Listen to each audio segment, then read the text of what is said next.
హైదరాబాద్ లోని ఆక్రమణలపై హైడ్రా ఉక్కుపాదం మోపింది. నగరంలో మళ్లీ కూల్చివేతల్ని షురూ చేసింది. గచ్చిబౌలిలో భారీ కూల్చివేతలు చేపట్టింది హైడ్రా సిబ్బంది. సంధ్యా కన్వెన్షన్ సెంటర్ మినీ హాల్ ను లేనబట్టం చేశారు. అదేవిధంగా పలు ఫుడ్ కోర్టులను కూడా హైడ్రా సిబ్బంది కూల్చివేసింది. కూల్చివేతల్లో భాగంగా సంధ్యా కన్వెన్షన్ సెంటర్ వద్ద పోలీసులు భారీగా మోహరించారు. హైడ్రా ఫోర్స్ కూడా కూల్చివేతల్లో భారీ ఎత్తున పాల్గొంది.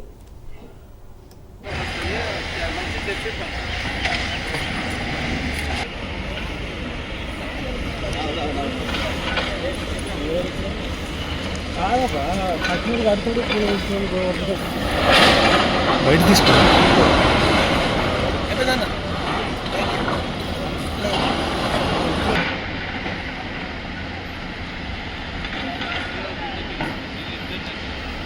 హైదరాబాద్ లోని ఆక్రమణలపై హైడ్రా ఉక్కుపాదం మోపింది. నగరంలో మళ్లీ కూల్చివేతల్ని షురూ చేసింది. గచ్చిబౌలిలో భారీ కూల్చివేతలు చేపట్టింది హైడ్రా సిబ్బంది. సంధ్యా కన్వెన్షన్ సెంటర్ మినీ హాల్ ను నేలమట్టం చేశారు. అదేవిధంగా పలు ఫుడ్ కోర్టులను కూడా హైడ్రా సిబ్బంది కూల్చివేస్తోంది. కూల్చివేతల్లో భాగంగా సంధ్యా కన్వెన్షన్ సెంటర్ వద్ద పోలీసులు భారీగా మోహరించారు. అయితే హైడ్రా ఫోర్స్ కూడా కూల్చివేతల్లో భారీ ఎత్తున పాల్గొంది.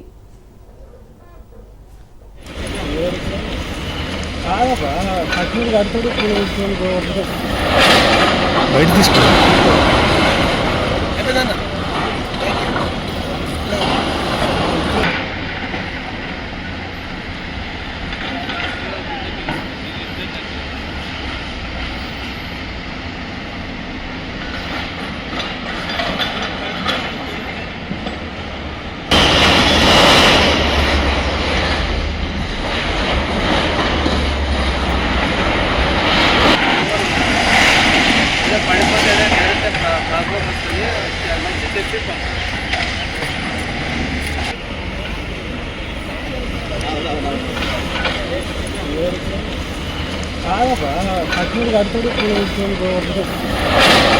బయట తీసుకో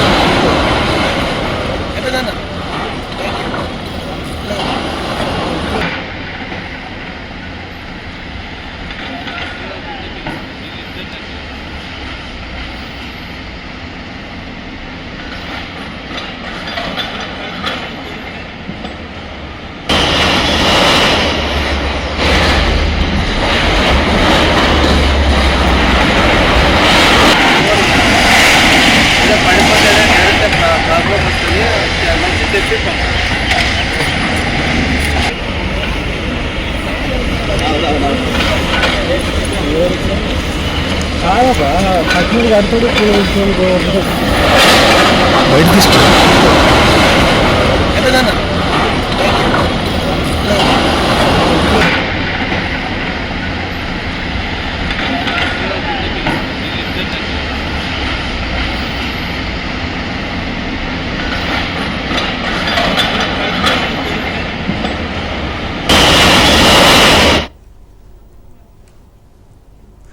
హైదరాబాద్ లోని ఆక్రమణలపై హైడ్రా ఉక్కుపాదం మోపింది. నగరంలో మళ్లీ కూల్చివేతల్ని షురూ చేసింది. గచ్చిబౌలిలో భారీ కూల్చివేతలు చేపట్టింది హైడ్రా సిబ్బంది. సంధ్యా కన్వెన్షన్ సెంటర్ మినీ హాల్ ను నేలమట్టం చేశారు. అదేవిధంగా పలు ఫుడ్ కోర్టులను కూడా హైడ్రా సిబ్బంది కూల్చివేస్తోంది. కూల్చివేతల్లో భాగంగా సంధ్యా కన్వెన్షన్ సెంటర్ వద్ద పోలీసులు భారీగా మోహరించారు. అయితే హైడ్రా ఫోర్స్ కూడా కూల్చివేతల్లో భారీ ఎత్తున పాల్గొంది. రైట్, ఇదే విషయానికి సంబంధించి మరిన్ని డీటెయిల్స్ మా ప్రతినిధి రత్నకుమార్ ఫోన్ ద్వారా అందిస్తారు. రత్నకుమార్, చెప్పండి, ఇటు సంధ్యా కన్వెన్షన్ యాజమాన్యం ఏమైనా స్పందించిందా? ఇప్పటి వరకు ఈ కూల్చివేతలకు సంబంధించి సంధ్యా కన్వెన్షన్ యాజమాన్యం స్పందించాల్సినటువంటి అవసరం అయితే ఉంటుంది. గత కొంతకాలం నుంచి ఎప్పుడైతే హైడ్రా ఫామ్ అయిందో అప్పటి నుంచే ఇటు నగరంలో ఉన్నటువంటి అనేక అక్రమ నిర్మాణాలకు సంబంధింంచి ప్రభుత్వ స్థలాలను కబ్జా చేసి ఏర్పాటు చేసినటువంటి నిర్మాణాల మీద హైడ్రా సిబ్బంది అధికారులు ప్రధానంగా దృష్టి సారించి వాటన్నిటిని కూడా కూల్చివేసినటువంటి పరిస్థితి ఉంది. మనం ఆ మధ్య కాలంలో చూసాం, హీరో అక్కినేని నాగార్జునకు సంబంధించినటువంటి ఎన్ కన్వెన్షన్ సైతం వదలకుండా అక్కడ కూల్చివేతలు చేపట్టారు. ఆ కూల్చివేతలను పూర్తి చేసి అక్కడ ఎక్కడైతే ప్రభుత్వ స్థలాన్ని ఆక్రమించడం జరిగిందో వాటన్నిటిని కూల్చివేయడం జరిగింది. ఇక ఇందులో భాగంగానే ఇప్పుడు హైదరాబాద్ మహానగరంలో ప్రధానంగా ఉన్నటువంటి ఫంక్షన్ హాల్స్ లో ఈ కన్వెన్షన్స్ లో సంధ్యా కన్వెన్షన్ కూడా ఒకటి, అత్యధిక విస్తీర్ణంలో ఈ సంధ్యా కన్వెన్షన్ ఉంటుంది.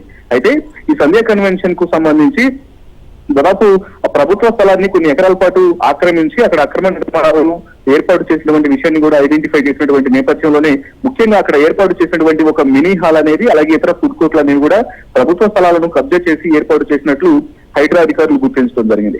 అన్నిటి మీద ఇప్పటికే మార్కింగ్ చేసిన అనంతరం డాక్యుమెంటేషన్ మొత్తాన్ని కూడా పరిశీలించిన తర్వాత ఇవాళ తెల్లవారుజాము నుంచి హైడ్రా అధికారులు సిబ్బంది చేత పూర్తిగా అక్రమ నిర్మాణాలన్నింటినీ కూడా కూల్చివేస్తూ ఉన్నారు. ప్రస్తుతానికి అక్కడ మినీ హాల్ తో పాటు అక్కడ ఏర్పాటు చేసినటువంటి ఫుడ్ కోర్ట్స్ ఇతర షెల్టర్స్ అన్నింటిని కూడా కూల్చివేస్తున్నటువంటి పరిస్థితి ఉంది. ఇక ఈ ఇన్సిడెంట్ కు సంబంధించి మరి ఇప్పటికే సంధ్య యాజమాన్యం స్పందించాల్సినటువంటి అవసరం ఉంటుంది. మరి వారికి నిజంగానే డాక్యుమెంట్స్ ఉన్నాయా లేకపోతే ఇది పూర్తిగా ఆక్రమించి కట్టినటువంటి నిర్మాణాలు అనేది కూడా వాళ్ళు స్పందించాల్సినటువంటి అవసరం అయితే ఉంటుంది. అంటే రత్నకుమార్, ఇటు ఆక్రమణలపై అయితే హైడ్రాకు ఎవరైనా ఫిర్యాదు చేశారా లేకపోతే ఆక్రమణలు గుర్తించి కూల్చివేసిందా? గత కొంతకాలం నుంచి ఫిర్యాదులు అనేవి తీసుకుంటూనే ఉన్నారు. ఎక్కడెక్కడైతే అక్రమ నిర్మాణాలకు సంబంధించి ముఖ్యంగా ప్రభుత్వ స్థలాలను కబ్జా చేసి ఇతరుల యొక్క స్థలాలను కబ్జాలు చేసి ఏర్పాటు చేసినటువంటి కన్వెన్షన్స్ కావచ్చు లేకపోతే ఇతర నిర్మాణాలన్నిటి మీద కూడా ఫోకస్ చేయడం జరిగింది. ఇక అందులో భాగంగానే వచ్చినటువంటి ఫిర్యాదులను పరిశీలించిన అనంతరం ప్రస్తుతం హైడ్రా అధికారులు మనం రీసెంట్ గా చూడొచ్చు హఫీజ్పేటలోని కొన్ని నిర్మాణాలను ఏకంగా టీడీపీ ప్రస్తుతం ఏపీలో అధికారంలో ఉన్నటువంటి ఒక పార్టీ ఎమ్మెల్యేలకు సంబంధించినటువంటి నిర్మాణాలను కూడా కూల్చివేశారు. అలాగే హీరోలను కూడా వదిలిపెట్టలేదు. అఖిలేని నాగార్జున యొక్క కన్వెన్షన్స్ ని కన్వెన్షన్ లో కూడా కూల్చివేతలు చేపట్టడం జరిగింది. వస్తున్నటువంటి ఫిర్యాదులు ఉన్నటువంటి స్థానికులు కావచ్చు లేకపోతే పక్కనే ఉన్నటువంటి ఇతర నిర్మాణదారులు కావచ్చు వాళ్ళందరూ కూడా ఇచ్చినటువంటి ఫిర్యాదులన్నింటినీ కూడా పరిశీలించిన తర్వాత అందులో వాస్తవాలను పరిశీలించి నిజంగా అంటే ఈ ఆక్రమణలకు గురైనటువంటి విషయాన్ని పూర్తిగా నిర్ధారించుకున్న తర్వాత హైడ్రా అధికారులు వాటన్నిటి మీద కూడా ఉక్కుపాదం మోపుతూ అక్రమ నిర్మాణాలన్నింటినీ కూడా కూల్చివేసినటువంటి పరిస్థితుల్లో భాగంగానే ఇప్పుడు సంధ్య కన్వెన్షన్ లో ఉన్నటువంటి దాదాపు అక్కడ కొన్ని ఎకరాల్లో ఏర్పాటు చేసినటువంటి కన్వెన్షన్ లో అక్కడ మినీ హాలు అలాగే ఫుడ్ కోర్టులు ఇతర షెల్టర్స్ అనేవి కూడా ఖచ్చితంగా కబ్జా చేసి ఏర్పాటు చేసిన విషయాన్ని ఐడెంటిఫై చేసి వాళ్ళ తెల్లవారుజాము నుంచి కూల్చివేతలు చేస్తూ ఉన్నారు. సో రత్నకుమార్, ఇటైతే ప్రస్తుతానికి సంధ్యా కన్వెన్షన్ ఫుడ్ కోర్టుల కూల్చివేతలు కొనసాగుతున్నాయి కదా, సో ఇంకా ఇతర షెల్టర్స్ ఏమైనా కూల్చివేతలు కొనసాగే అవకాశం ఉందా?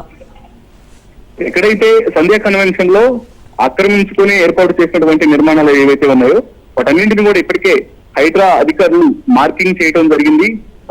దాదాపు కొన్ని ఎకరాల్లో ఏర్పాటు చేయాలి అంటే సంధ్యా కన్వెన్షన్ అంటే ఒక బిగ్గెస్ట్ కన్వెన్షన్ గా ఉంది కాబట్టి అందులో కొన్ని ఎకరాల వరకు కూడా ఇటు పర్మిట్లు ఉన్నప్పటికీ మరికొంత ల్యాండ్ మాత్రం కబ్జాలో ఉంది అన్నటువంటి విషయాలకు సంబంధించి గత కొంతకాలం నుంచి కూడా వార్తలు వినిపిస్తూ ఉన్నాయి. వీటన్నిటి మీద కూడా ఇప్పటికే హైడ్రా అధికారులు పరిశీలన చేస్తున్న సమయంలోనే ఇప్పుడు వచ్చినటువంటి ఫిర్యాదులను పరిశీలించి మొత్తం ఎంత ల్యాండ్ అనేది కబ్జాకు గురైందని ఆరా తీసిన తర్వాత అక్కడ ఏర్పాటు చేసినటువంటి నిర్మాణాలు ఏవైతే ఉన్నాయి ముఖ్యంగా మినీ హాల్ కావచ్చు అలాగే ఫుడ్ కోర్ట్స్ ఇతర షెల్టర్స్ వీటన్నిటిని కూడా ఇప్పటికే కూల్చివేయడం జరుగుతుంది.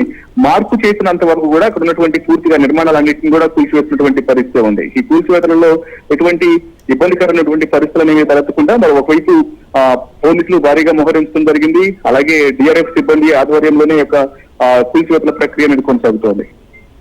Right Ratnakumar, thank you for the updates.